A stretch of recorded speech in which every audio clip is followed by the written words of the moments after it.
Добрый день, дорогие любители путешествий! Рад вас приветствовать на своем канале «В отпуск», канале, посвященном индивидуальным путешествиям. В последнее время все большую популярность набирает путешествие по России, и во многом это связано с девальвацией курса рубля по отношению к иностранным валютам. Отдыхать за границей становится попросту все дороже и дороже.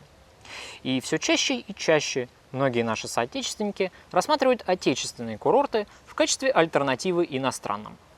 И в этой передаче я расскажу вам о своем путешествии на Байкал, одном из наиболее интереснейших мест не только в России, но и в мире. Итак, поехали!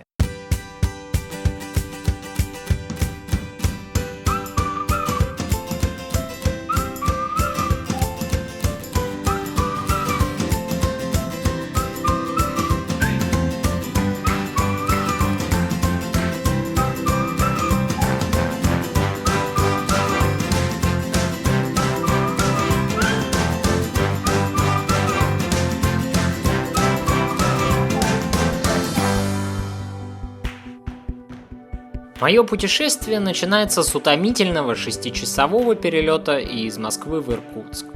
В Иркутске я встречаюсь со своей группой и нашим куратором от туристической фирмы, после чего мы отправляемся на автобусе в Аршан. Аршан – это маленькая деревушка в Тункинской долине. Еще не совсем Байкал, но не включать это место в программу было бы непростительной ошибкой. Из Аршана мы проследуем на машине до Слюдянки, где находится знаменитый вокзал, выстроенный целиком из белого мрамора. Там нас встречает специальный туристический поезд из Иркутска, который проследует по крупнобайкальской железной дороге вдоль живописнейшего побережья юго-западной части Байкала.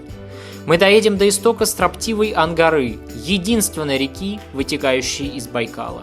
Переправимся на пароме до Листвянки, и там нас будет ожидать долгожданный отдых, ночлег и осмотр местных достопримечательностей. Затем мы отправимся на Ольхон, самый крупный остров Байкала. Я покажу вам деревню Хужир и расскажу вам о самых живописных уголках этого острова. Здесь мы проведем несколько дней, после чего отправимся на рейсовом теплоходе в Баргузинскую долину. Следующим пунктом нашего назначения станет деревня Усть-Баргузин. Здесь я планирую остановиться в доме у местных жителей. Ну а завершает мое этнографическое путешествие по Байкалу столица Бурятии, город Улан-Удэ.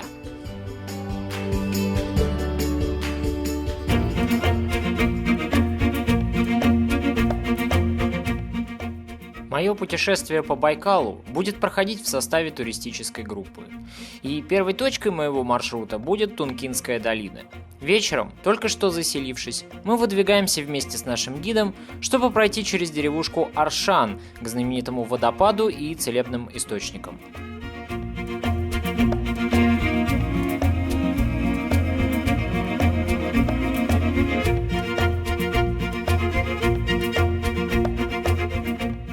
По дороге мы проходим монгольский рынок.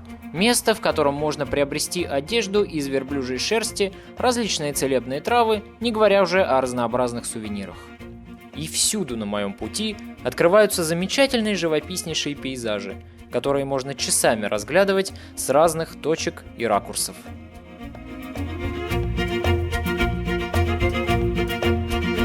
С открытием этого места связана одна очень интересная легенда, о которой любят рассказывать местные жители.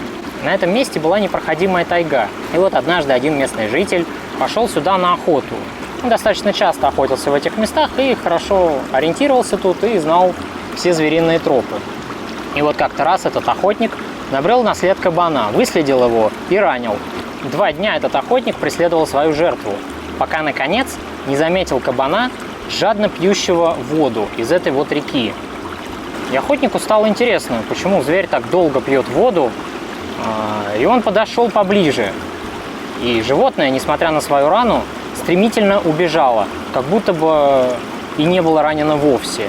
И вот охотник зачерпнул из речки горсть воды, попробовал ее, а потом зачерпнул еще и стал жадно пить. Он чувствовал, как его тело наполняется силами. И когда охотник тот вернулся в свою деревню и рассказал об этой удивительной реке местным жителям, те не поверили, но заметив, что человек как будто бы помолодел на 10 лет, сами отправились сюда. И так, собственно, открыли это чудодейственное место. И сегодня любой турист может побродить по этим местам, попить этой целебной воды и тоже зарядиться энергией этой земли.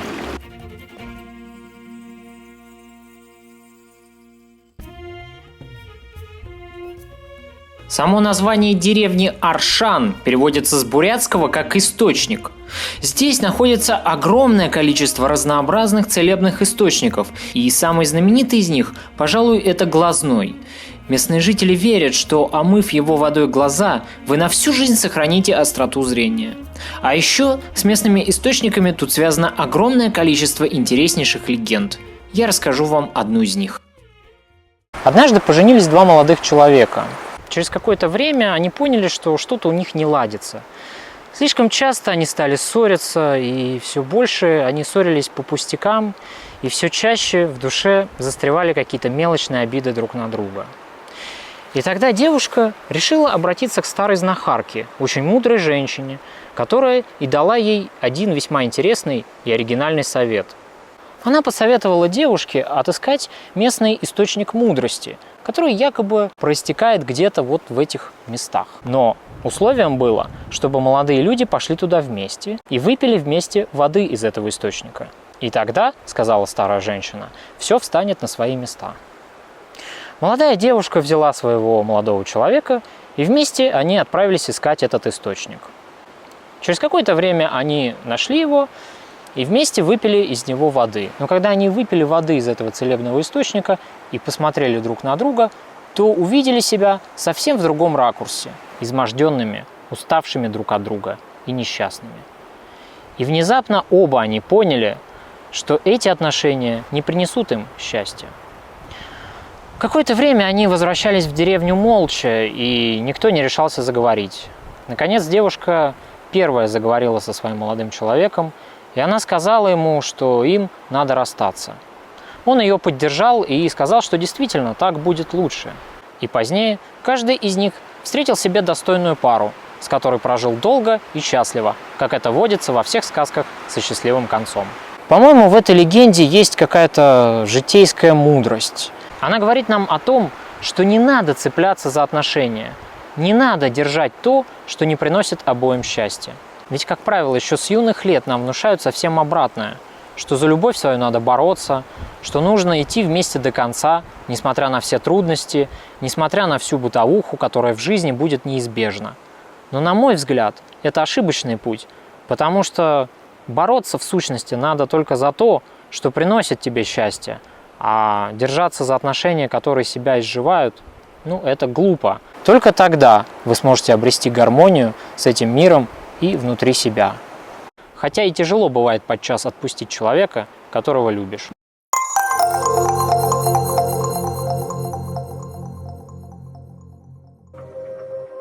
Сегодня мы отправляемся в Ниловский Дацан. Дацан – это буддийский монастырь, и в подобном месте я побываю первый раз в своей жизни. Наш путь пролегает вдоль огромных полей и маленьких деревушек, позади которых разворачивается величественная горная цепь вековых саян.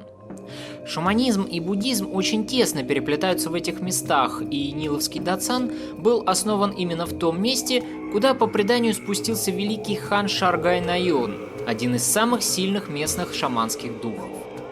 Здесь любой турист может покрутить молитвенные барабаны, которые называются хурду, чтобы на небесах ему и его близким благоволили духи и буддийские боги. А пока вы будете крутить эти барабаны, перед вами будут открываться крупицы житейской мудрости, нанесенные в виде пословиц на прикрепленные к барабанам таблички. Читать их – одно удовольствие. Каждая из пословиц находит отклик в моей душе. Вот, например, фраза Далай-ламы, которая больше всего запала мне в сердце, поэтому я не смог пройти мимо, не сфотографировав этой таблички. Нам не нужно больше денег, нам не нужен успех или слава, нам не нужно совершенное тело или даже совершенный партнер. Прямо сейчас, в этот момент, у нас уже есть ум, который является необходимым и достаточным средством для достижения абсолютного счастья. Какие прекрасные слова, и как тяжело бывает их понять многим. Осознание этой истины, на мой взгляд, и есть первый шаг к просветлению.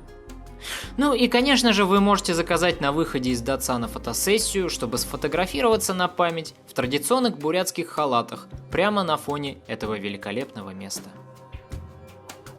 Дорогие друзья, если будете в Бурятии, обязательно попробуйте традиционную бурятскую кухню. Вот это блюдо называется позы.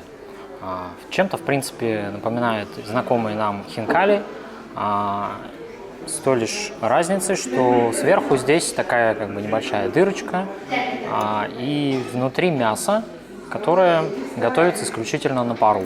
Ну а учитывая то, что здесь очень развита мясная промышленность, мясо все местное, поэтому позы очень вкусные.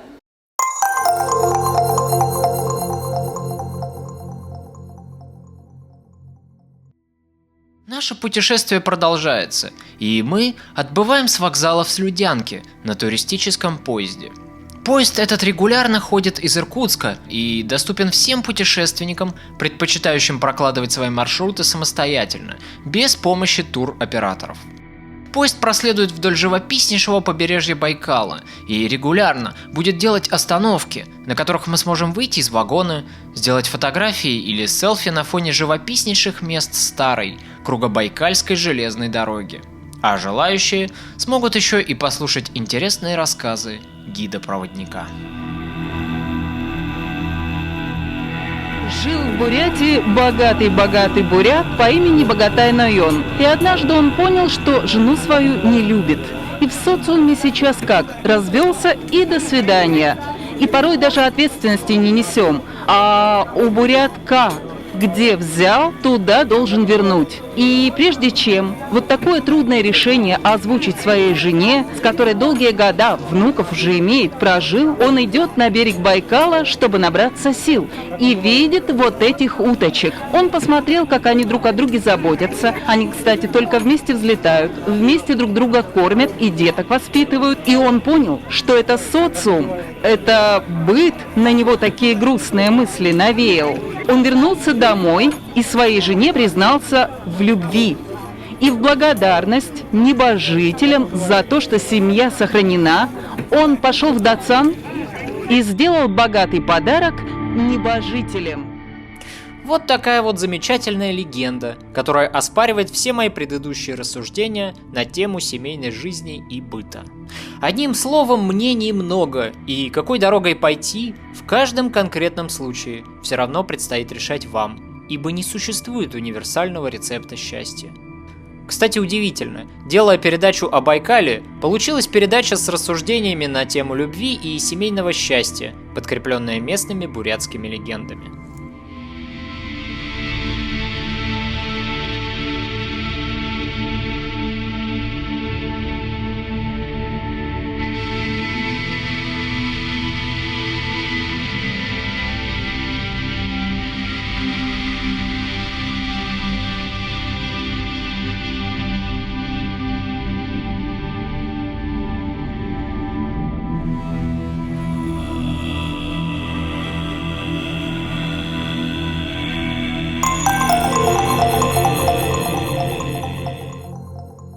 Ну вот, дорогие друзья, мы и в Листвянке, в такой маленькой деревушке на берегу Байкала.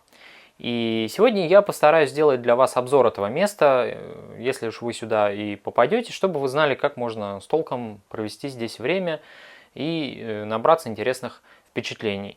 Правда, за окном идет дождь, но я надеюсь, что это мне не помешает. Итак, приступим. Листвянка – это классическая русская деревня, которая имеет все предпосылки, чтобы перерасти в город. Но для этого нужен массовый турист, а его на Байкале нет.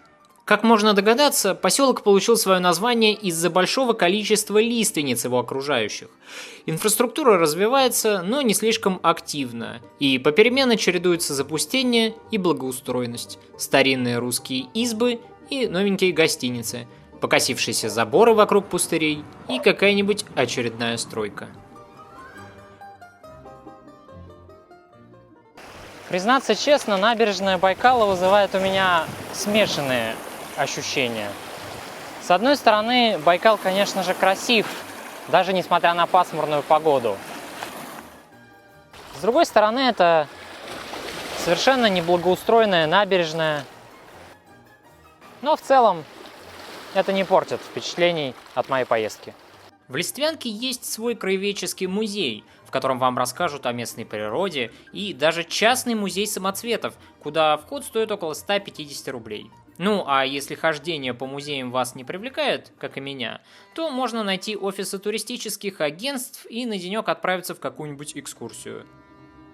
Но мне больше всего понравился местный нерпинарий, где живут совершенно удивительные существа, которые вызывают умиление у любого туриста, а дети так от них просто пищат от восторга. Хочу вам сказать, что Байкал знаменит не только омулями, но и вот этими вот замечательными, милыми существами с наивными, добрыми глазами, которые называются байкальская нерпа.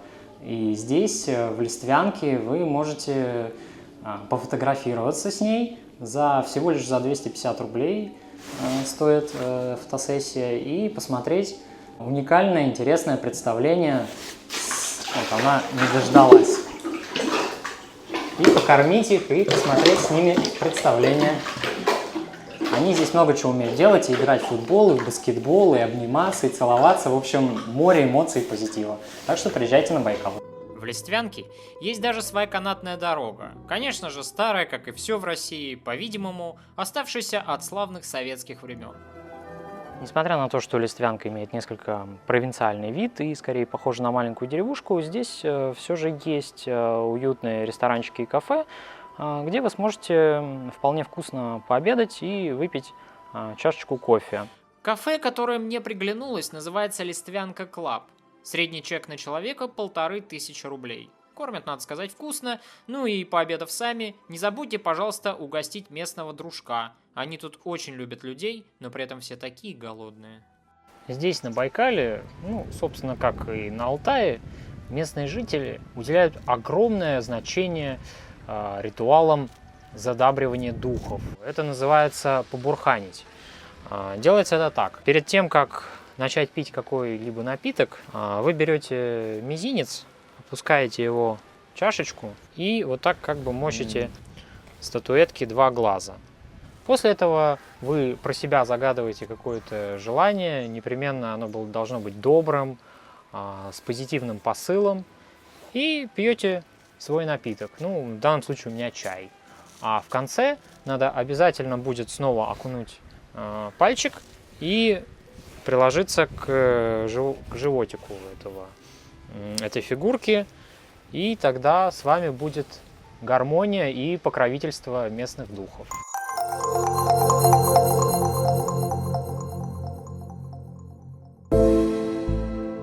Если у вас будет лишний свободный денек в Листвянке или в Иркутске, я настоятельно рекомендую вам выбраться в музей под открытым небом, который называется Тальцы.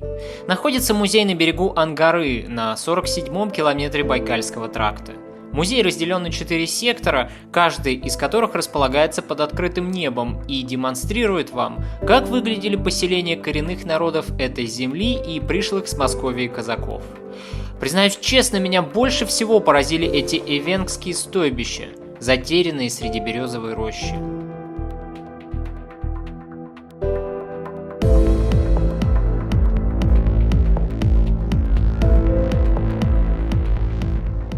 Из эвенкского сектора мы попадаем в казачье поселение. Вокруг тишина и свежий таежный воздух.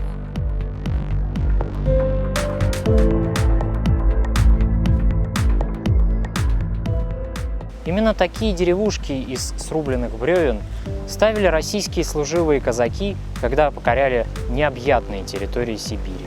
Здесь их семьи останавливались, обживались и обзаводились собственным хозяйством и оседали. История возникновения острога уходит в далекий 1630 год. Летом этого года 28 казаков под руководством атамана Галкина плыли на лодках по Ангаре. У места впадения Илима в Ангару, где казаков настигла зима, они решили поставить зимовье, на месте которого в 1631 году и был основан первый острог. А спустя 17 лет власти присвоили острогу статус города. Остроги нельзя было назвать надежным местом поселения. Нет, столкновений с местными жителями и войн за землю, как правило, не было. Зато у острога был другой враг, не менее коварный, и врагом этим был пожар. Остроги постоянно выгорали, и после пожаров люди каждый раз были вынуждены отстраиваться заново. В Тальцах вы можете полюбоваться местной природой, такой задумчивой и погруженной в саму себя. Выпить настоящего сибирского кваса, который вы ни за что не найдете в Москве. И, конечно же, опустошить местные сувенирные лавки.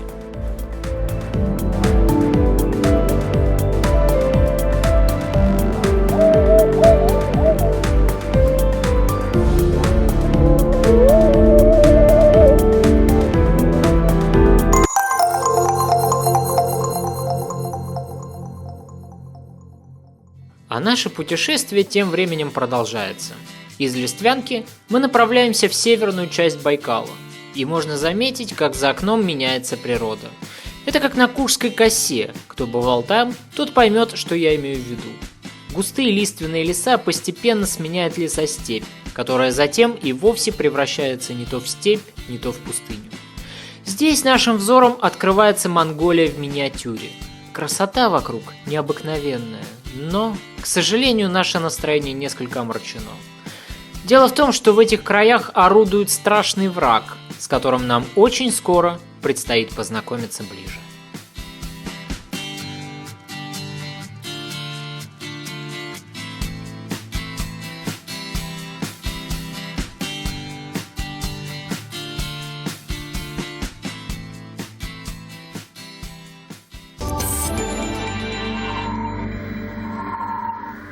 Военная авиация приступила к тушению лесных пожаров на побережье Байкала. Огонь охватил уже больше 2000 гектаров и подбирается к Забайкальскому заповеднику.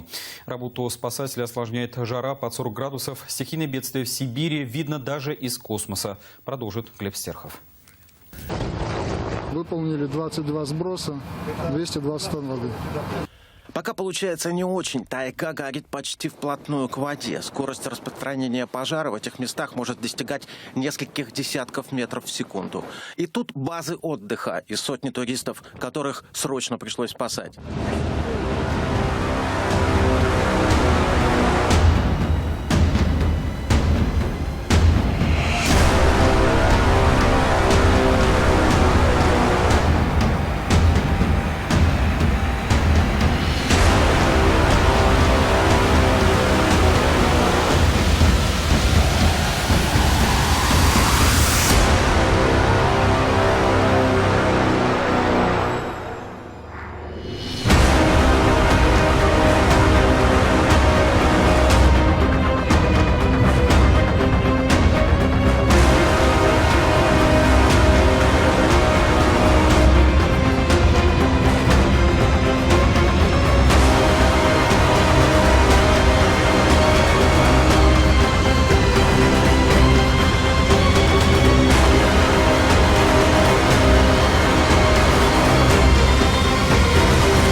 На первый взгляд может показаться, что сегодня пасмурно.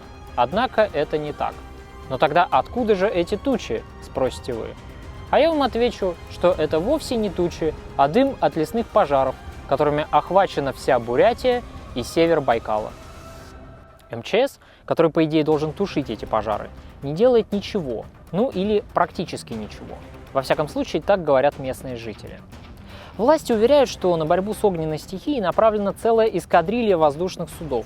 Однако я за все время отдыха на Ольхоне, а я здесь уже несколько дней, видел только один самолет, который летал над островом, наверное, максимум 2 дня.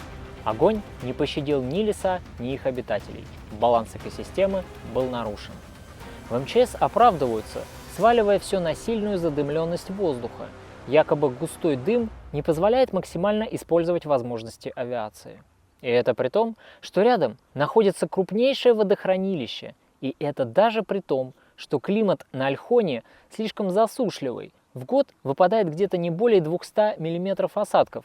То есть пожары здесь случаются, если не часто, то с периодической регулярностью, и уж предупредить распространение стихии было элементарно. Вообще оправдываться и искать виноватых – это, по-моему, чисто русская черта характера. И пока местные власти и МЧС оправдываются и ищут виноватых, тайга продолжает сгорать в огне и задыхаться в пожарах. И думается, что, наверное, у русских слишком много земли, чтобы они умели ее ценить.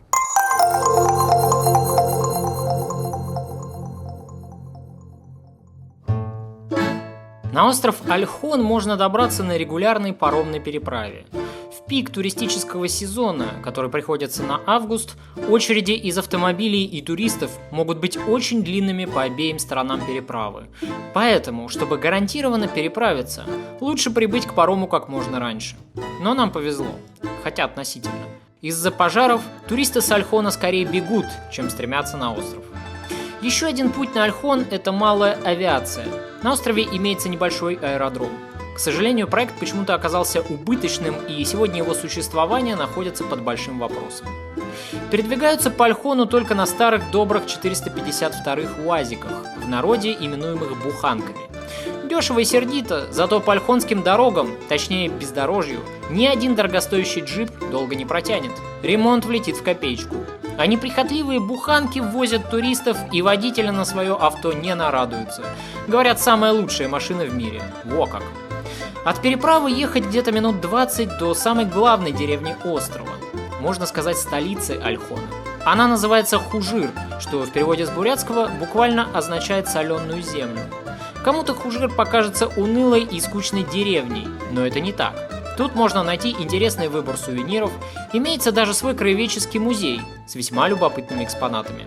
Тут вы можете заказать огромное количество экскурсий по острову и вокруг него. Цены, надо сказать, мне показались просто конскими.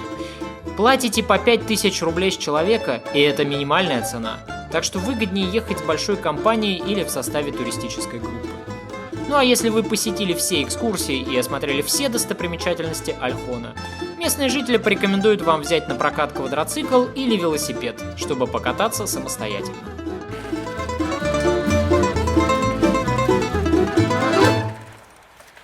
К слову сказать, последнее делать я вам весьма не рекомендую, потому что это вам не Германия и не Австрия. Специальных заасфальтированных велосипедных дорожек здесь нету. И кругом песок, поэтому удовольствие от велосипедной прогулки вы вряд ли получите. По большей части придется вам тащить велосипед самому.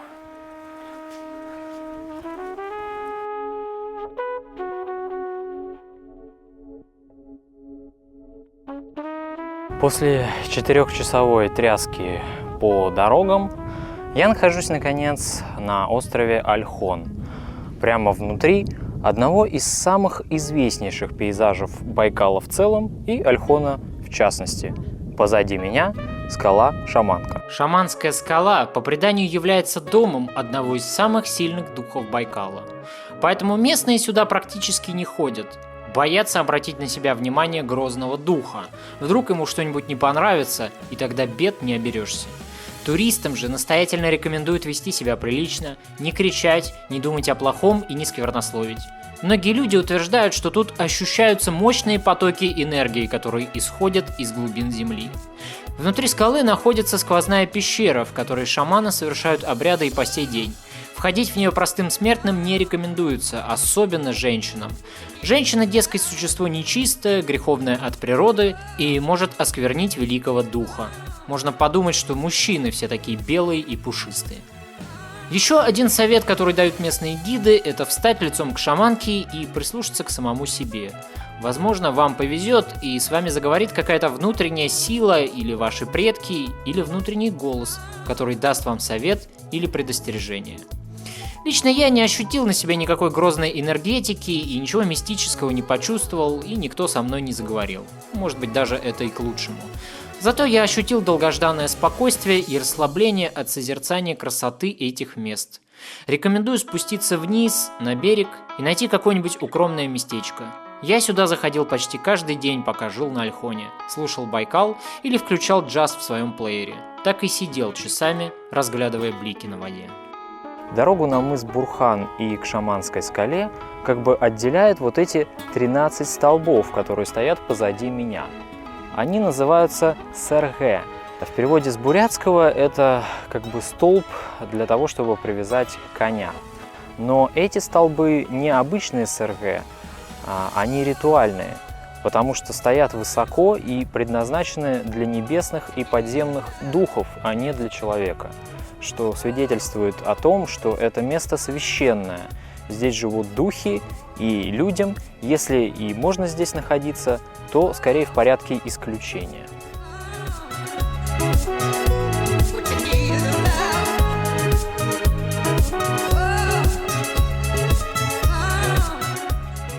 На этом первая часть моего фильма о путешествии на Байкал подходит к концу.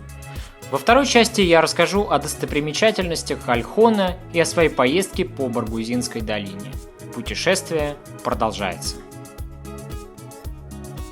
Автор выражает признательность туристической компании «Байкал Топ» и лично Тимофею Никитину за организацию поездки по Байкалу и рекомендует его в качестве надежного туроператора. Повторить мой маршрут вы можете, заказав тур на сайте baikaltop.ru в разделе «Тематические туры», выбрав «Места силы на Байкале».